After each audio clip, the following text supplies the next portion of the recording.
તો એક મહત્વપૂર્ણ સમાચાર કરીશું તેના ઉપર નજર, જે સમાચાર અત્યારે હાલ સામે આવી રહ્યા છે। સુરેન્દ્રનગરના દુધરેજ નર્મદા કેનાલ પર આવેલ બ્રિજ છે કે જે જર્જરિત બન્યો છે। મહત્વપૂર્ણ સમાચાર, એક વર્ષમાં 3 વખત ગાબડા પડ્યા છતાં બ્રિજ શરૂ રાખવામાં આવ્યો। સુરેન્દ્રનગરની અંદર બ્રિજોની જે પરિસ્થિતિ સામે આવી છે, બ્રિજ નીચેથી નર્મદાની કેનાલ પસાર થાય છે, મોટી દુર્ઘટના સર્જાય તેવા એંધાણ પણ વર્તવામાં આવી રહ્યા છે। તાત્કાલિક બ્રિજની ફિટનેસ તપાસણી કરી નવીનીકરણ કરવા માટે પણ માંગ છે કે જે ઉઠી છે। મહત્વપૂર્ણ સમાચાર છે, સુરેન્દ્રનગરના દુધરેજ નર્મદા કેનાલ પર આવેલા બ્રિજ છે કે જે જર્જરિત બન્યું છે। 1 મહિના અગાઉ સુરેન્દ્રનગરની અંદર જે બ્રિજ હતો તેમાં પણ મસમોટું ગાબડું પડ્યું હતું। તાત્કાલિક તેની રિપેરિંગની કામગીરી હાથ ધરવામાં આવી હતી। તે પછી સુરેન્દ્રનગરની અંદર હાઈવેની પણ પરિસ્થિતિ બદથી બદતર જોવા મળી હતી।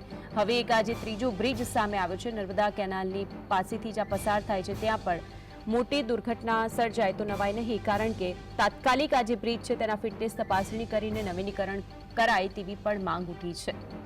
નર્મદા કેનાલ પર આવેલું આ બ્રિજ કે જે અત્યારે હાલ જર્જરિત સ્થિતિમાં છે, સુરેન્દ્રનગરના દુધરેજ પાસે આવેલું છે। 1 વર્ષની અંદર 3 વખત આ જ બ્રિજ ઉપર ગાબડા પડ્યા, તેમ છતાં પણ બ્રિજ શરૂ રાખવામાં આવ્યો છે। કોઈ અકસ્માતની રાહ જોવામાં આવી રહ્યું હોય તેવું લાગી રહ્યું છે, કારણ કે ત્યાંની પરિસ્થિતિ, અહીંથી પસાર થતા મસમોટા વાહનો અને જો કોઈ અકસ્માત સર્જાય છે તો પછી તેનો જવાબદાર કોણ રહેશે, તે સૌથી મોટો સવાલ છે। તાત્કાલિક જ આ બ્રિજનું ફિટનેસ સર્ટિફિકેટ આપવામાં આવે, આ બ્રિજ કેટલો ફિટ છે અને ત્યાંથી પસાર થતા વાહનો અને કેટલા વાહન ચાલકો કેટલા સુરક્ષિત છે તે પણ જાણવું એટલું જ જરૂરી છે, કારણ કે 1 વર્ષની અંદર 3 વખત આ બ્રિજ કે જેની અંદર ગાબડા પડ્યા હતા, તેમ છતાં પણ આ બ્રિજ શરૂ રાખવામાં આવ્યું છે।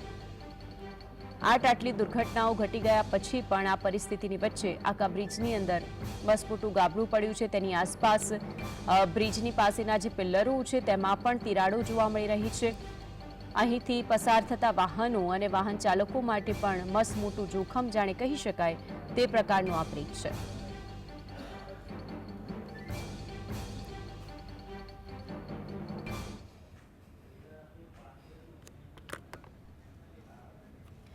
તો આજે અંગે વધુ માહિતી માટે સુરેન્દ્રનગરથી સંવાદદાતા ફઝલ જોડાઈ ગયા છે। ફઝલ, સુરેન્દ્રનગરની અંદર જે બ્રિજની જર્જરિત સ્થિતિ સામે આવી છે, વિગતો શું છે તેને લઈને?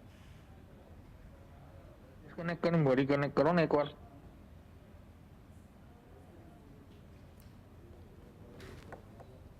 સુરેન્દ્રનગરની અંદર જે બ્રિજની પરિસ્થિતિ સામે આવી છે, આસપાસ પણ ગાબડા પડી ગયા છે, બીજી તરફ આખો બ્રિજ છે તેની અંદર 1 વર્ષની અંદર જ 3 વખત ગાબડા પડી જતા આ બ્રિજના ફિટનેસને લઈને પણ સવાલ ઉઠી રહ્યા છે। તાત્કાલિક બ્રિજનું ફિટનેસ તપાસણી કરવામાં આવે તેવી પણ માંગ કરી રહી છે। સુરેન્દ્રનગરના દુધરેજ નર્મદા કેનાલ પર આવેલો આ બ્રિજ છે કે જે જર્જરિત બન્યો છે।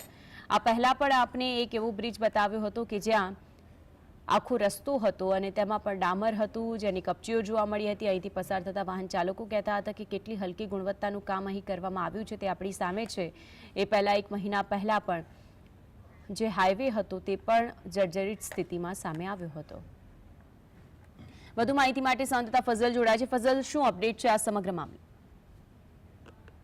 સુરેન્દ્રનગર જિલ્લામાં જે વિકાસના કામો ચાલતા હોય છે તેમાં સતત ભ્રષ્ટાચાર થતા હોવાનું સામે આવ્યું છે। ત્યારે આજે પણ સુરેન્દ્રનગરનો જે દુધરેજ કેનાલ ઉપરથી પસાર થતો મુખ્ય બ્રિજ છે તેને 1 વર્ષમાં 3 જેટલા ગાબડા પડ્યા, પરંતુ તંત્ર છે તે આ ગાબડા બુરી અને સંતોષ અનુભવી રહ્યું છે।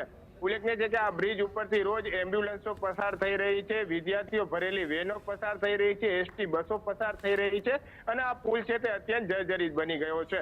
ઉલ્લેખનીય છે કે સુરેન્દ્રનગર જિલ્લામાં જે હાઈવેના કામો હોય છે, જે રોડ રસ્તાના કામો હોય છે અને જે પુલના કામો હોય છે તેમાં સતત ભ્રષ્ટાચાર સામે આવતા હોવાનું સામે આવી રહ્યું છે। ત્યારે નર્મદાનો કેનાલનો જે બ્રિજ આવેલો છે ત્યાં 3 વખત 1 વર્ષમાં ગાબડા પડ્યા, પરંતુ તંત્ર છે તે ગાબડા બુરી અને સંતોષ અનુભવી રહ્યું છે। હવે લોકોની માંગ છે કે આ બ્રિજ છે તેનું તાત્કાલિક ફિટનેસ કરાવવામાં આવે અને જો ફિટનેસમાં આ બ્રિજ પાસ ન થાય તો તાત્કાલિક તેને નવો બનાવવામાં આવે તેવી સુરેન્દ્રનગર શહેરીજનોની માંગણી છે। કારણ કે આ બ્રિજ છે તે કચ્છ હાઈવેને જોડતો બ્રિજ છે અને ગમે ત્યારે આ બ્રિજ પડી જાય કે તૂટી પડે ત્યારે આ આખો હાઈવે બંધ રહેતો હોય તે પ્રકારની પરિસ્થિતિનું નિર્માણ થતું હોય છે।